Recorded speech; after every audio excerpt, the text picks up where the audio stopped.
तर नमस्कार मित्रांनो, परत एकदा आलो आपण नवीन व्हिडिओ आणि नवीन टॉपिक घेऊन.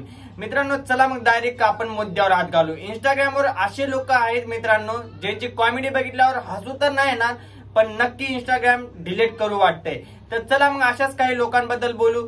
तर पहिले कार्यकर्ते आहेत आणि लास्ट कार्यकर्ते आहेत आपले अख्ख्या बनसोडे. तर चला मग आपण व्हिडिओ डायरेक्ट सुरू करू न टाइम घालता. त्याआधी सांगतो मित्रांनो, व्हिडिओ जर तुम्ही नवीन असाल तर व्हिडिओला लाईक करून घ्या आणि तुम्ही जर चॅनलवर आपल्या नवीन असाल तर चॅनलला सबस्क्राईब सुद्धा करून घ्या. आणि हा व्हिडिओ तुमच्या सगळ्या मित्रांपर्यंत पाठवा, कारण की अशी कॉमेडी बघण्यापेक्षा इंस्टाग्राम डिलीट केलेलं परवडतंय हे असं त्याला पण समजलं पाहिजे. तर हा व्हिडिओ जास्तीत जास्त शेअर झाला पाहिजे मित्रांनो. तर चला सुरुवात करूया लगेच. जे काय होतं ते सगळं चांगल्यासाठीच होतं. आता तुम्हीच बघा, माझी पहिली गर्लफ्रेंड मला सोडून गेली म्हणून मला तिच्यापेक्षा भारी दुसरी भेटली. ते कसं आहे, जब पुराना जाएगा तभी तो नया आएगा. एक नंबर.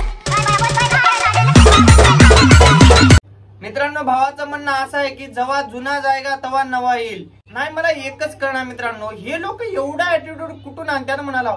नाही यांच्या जर तोंडाकडे कोण बघितलं जवळून तर संडासीना 8 दिवस आणि ह्यांच्यात एवढा ऍटिट्यूड येते तर कुठून.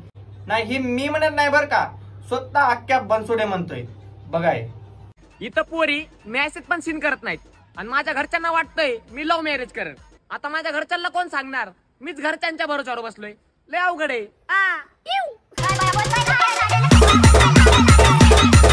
नाही जरा यू म्हणताना थोडा हळू करत जा दमानं, नाहीतर यू सोबत यू होशील. आणि आता अवकाळी वारं वादन सुटाले सोबत 12 मीटर रस्सी ठेवत जा. नाही जवाबी जोरात वारं सुटलं रे माय सुटलं, पटकन रस्सी गर गर गर गर फिरवायचं, बांधायचं, गपचिप झाडाखाली बसायचं त्याचं बांधून. नाही वारं वादन जोरात आहे त्याच्यामुळे म्हणलो, ऐकायचं तर ऐक नाही तर यू.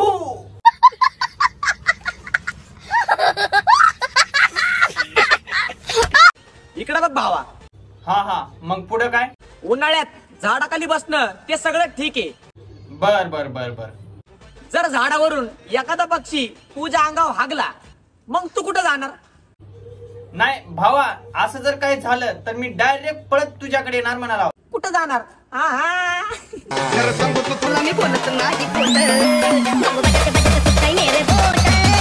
नाही कारण तुला चाटायची सवय जरा जास्तच आहे की. नाही पक्षी इथं हागला काय आणि इथं हागला काय एकच, तू फक्त चाटायचे काम करायचं. येऊ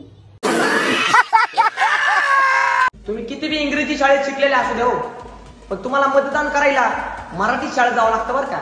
मग गेलते का नाही मराठी शाळेत मतदान करायला.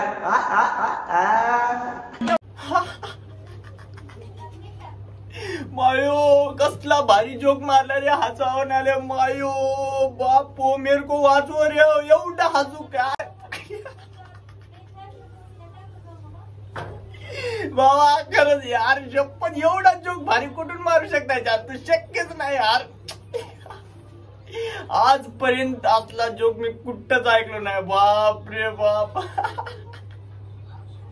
एक नंबर जोक आहे शपथ. मी एवढा कधीच हसलो नाही माहितीये का. एवढा भारी जोक कसा मारू शकतो यार तू. ह्या लोकांना भर उन्हाळ्यात का नाही लोखंडाच्या पत्रावर उघडं करून बसविलं पाहिजे आणि तेव्हा ह्याचे जोक ह्यांनाच ऐकावं लागते. एका घंट्यात ह्याने सगळे जोक विसरून जातील म्हणाला. अरे काय जोक. मित्रांनो तुम्ही सांगा यार कमेंट मध्ये मला, ती जोक होता का.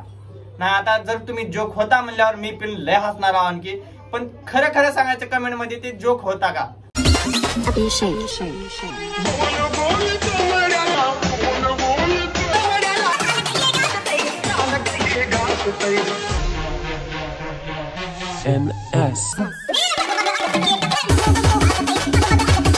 म्हणून सांगत होतो ना तुला, गांजा पिणाऱ्याजवळ बसू नको बाबा, बसू नको बाबा. नाही कुठली गोष्ट तुला माझी ऐकायचीच नसते माहितीये का. बसला ना त्या गांजा पिणाऱ्याजवळ, झाली ना फजिती, घेतला ना परत त्यानं पाडलेला आवाज. नाही तुला सांगत होतो बाबा त्यांच्याजवळ बसू नको. नाही गांजा पिलेल्या माणसाच्या पाडलेला वास घेतल्यासारखं नाचालायच ते. नाव वाच ना. A C C T T I I V V A A. सांग बरं. 2 चाकी. वाव. ह्याच्यामुळेच म्हणत होतो मित्रांनो, शिक्षण लय महत्वाचं आहे, कारण की शिकाल तरच वाचाल, नाही हे अशी येड्या डांगीचे पैदा होत्यात. आता सरकारला माझं एक आहे, डमडमवाल्या कंपन्या थोडं जास्त वाढवा यार, कारण की अशी नंतर जन्माला यायला नको. पण तर मित्रांनो, ह्याच बरोबर भाऊ कमेंट सुद्धा करतो, कमेंट घ्या वाचून. नाही भाऊचा दिमाग का नाही एकदम गुडघ्यात आहे. भाऊ स्त्रीच्या जन्माला जाता जाता पुरुषांच्या जन्माला आलेला आहे, त्याच्यामुळे भाऊ समजून घ्या, भाऊला कोणी हेट देऊ नका. आणि हा व्हिडिओ फक्त मनोरंजनासाठी आहे. तर तुम्ही जर इथपर्यंत बघितला तर व्हिडिओला लाईक शेअर सबस्क्राईब केलाच नसेल केला असाल तर लाईक शेअर सबस्क्राईब करायला विसरू नका. तर चला बाय बाय.